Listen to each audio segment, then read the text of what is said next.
कि एक बार अकबर का एक प्रसंग आता है। अकबर की एक रानी थी, हिंदू रानी। वो उसको एक वृंदावन जब वो आई तो उसको एक कन्या मिली थी और वो उस कन्या को अपने साथ ले आई। वो स्वरूप उसे बहुत प्यारा लगा कन्या का और उसे अपने साथ ले आई और उस कन्या को अपनी बेटी बना के रखा।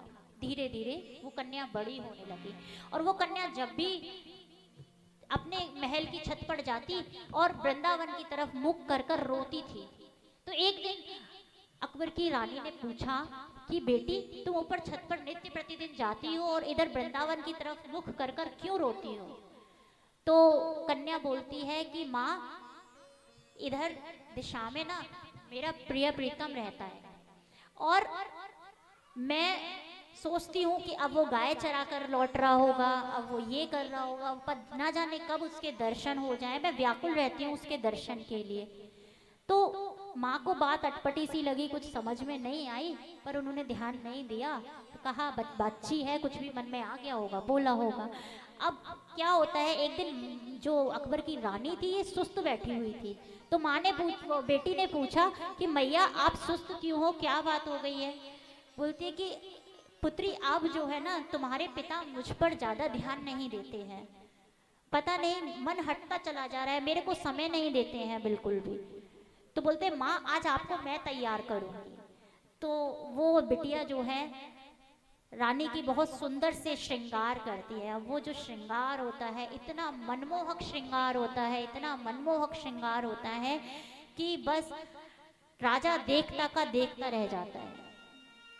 और वो श्रृंगार मनमोहक क्यों ना हो, उसको श्रृंगार करने वाली साक्षात ललिता जी थी, जो कि श्राप से धरती पर आई थी। जो उद्धव जी ने श्राप दिया था कि आपने हमें दरवाजे पर रोक दिया है भगवान श्री कृष्ण के दर्शन से, जाइए आप मलिक्षों के यहाँ आपका पालन पोषण होगा पृथ्वी पर। और ललिता सखी ने उद्धव जी को श्राप दिया था, जाइए आप सूरदास बन जाइए, क्योंकि आपके विवेक के नेत्र नहीं है, आपने हमें ऐसा श्राप दे दिया।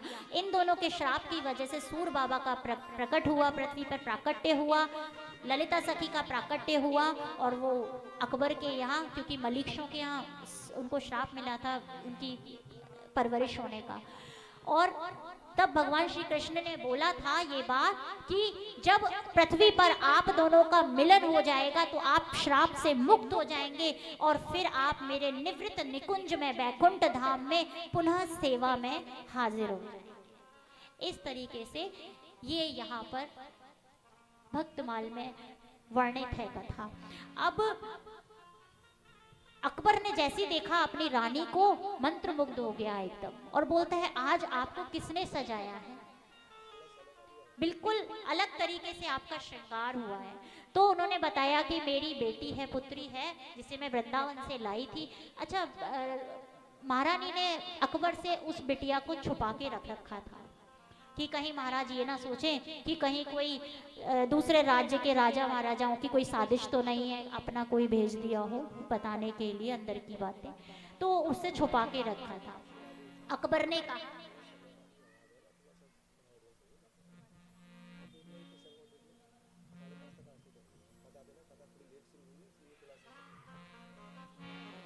अब उसके बाद जो है वो राजा ने कहा कि मुझे दर्शन करा दीजिए आप उस बिटिया के, अपनी बिटिया के। तो महारानी ने बुलाया। अब जैसे अकबर ने देखा उस कन्या को, देखा जाए तो रिश्ते से वो पिता ही हुआ, लेकिन उसके गलत भाव जागृत हो गए उस कन्या को देखकर। और उस कन्या को देखकर जैसे ही उसके गलत भाव जागृत हुए, अकबर के पूरे बदन में एक कुष्ठ रोग की तरीके से रोग व्याप्त हुआ। पूर्ण रूप से कुष्ठ रोग नहीं था, लेकिन उसके समकक्ष ही था। उसका पूरा शरीर जलने लगा, खुजली होने लगी, छाले पड़ गए, इस तरीके से वो परेशान हो गया। अब वैद्यों को बुलाया, सब कुछ करवाया, लेकिन कोई दवा फायदा नहीं कर रही थी। सिर्फ एक भाव चेंज हो गया था। वो देख बेटी, रिश्ते से कन्या उसकी पुत्री लगी, लेकिन उसको देखकर उसका भाव चेंज हुआ तो उसे इस तरीके की परेशानी हुई। तब सूर बाबा के कानों तक ये बात पड़ी, सूर बाबा को बुलवाया गया। सूर बाबा ने अंतर्दृष्टि से देखा कि हुआ क्या था। जब अंतर्दृष्टि से देखने पर सूर बाबा को ये पता लगा कि इसने अपनी पुत्री के प्रति गलत भाव रखा है, इसलिए इसे एक कुष्ठ रोग हुआ है। तो कहा कि आप पुत्री को बुलवा के उसके चरण धुलवाइए, उसका पान करिए, तब आपका ये कुष्ठ रोग ठीक हो जाएगा। इस तरीके से जैसे ही वो ललिता सखी सामने आई, समझ गई कि ये सामने उद्धव जी हैं सूर रूप में, और ये ललिता सखी हैं उस राजा की पुत्री के रूप में। और भगवान का ये आशीर्वाद था कि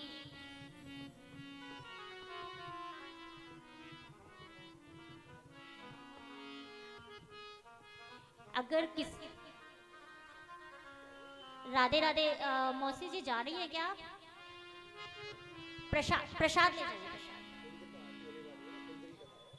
वैसे तो बस ज्यादा देर की नहीं रहेगी, लास्ट प्रसंग।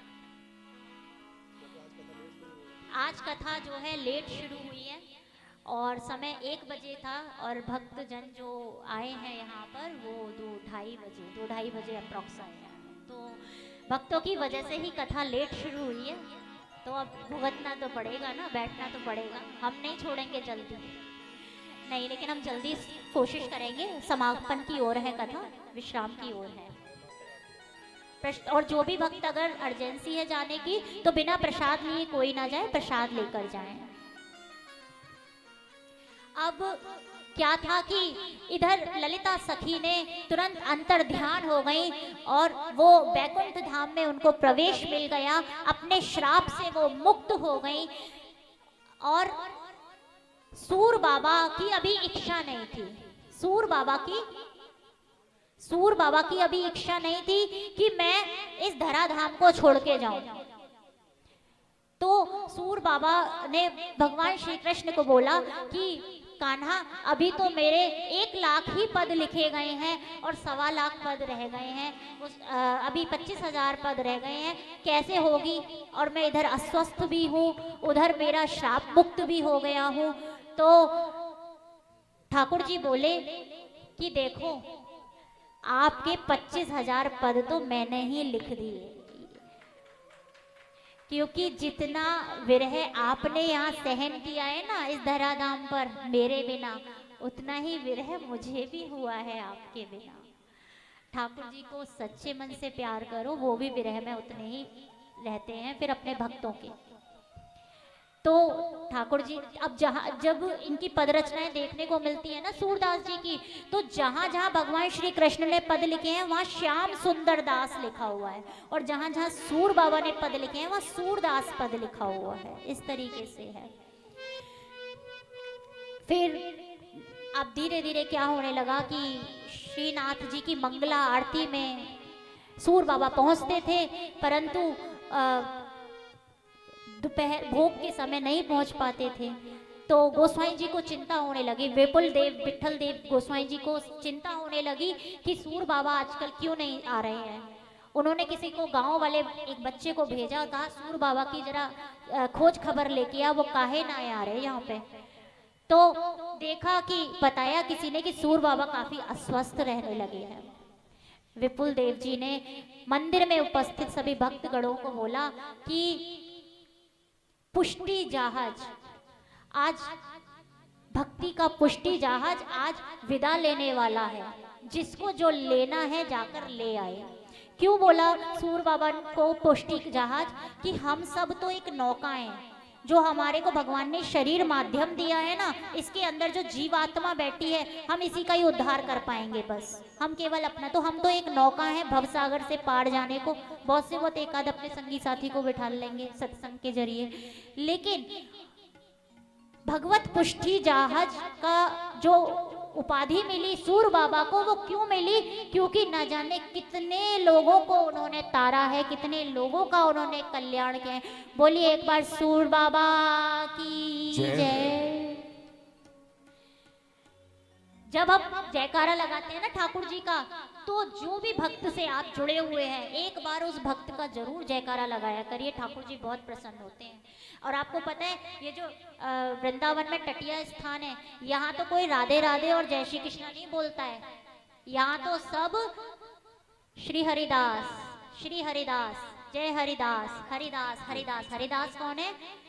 कुंज बिहारी श्री हरिदास, कुंज बिहारी के बाबा श्री हरिदास, जिन्होंने कुंज बिहारी को प्रकट किया है ना। तो भक्तों को, जिन भक्तों का भी आपको नाम स्मरण रहा करे, एक बार अपने मंदिर के आगे उसमें उसका जयकारा जरूर लगाया करिए।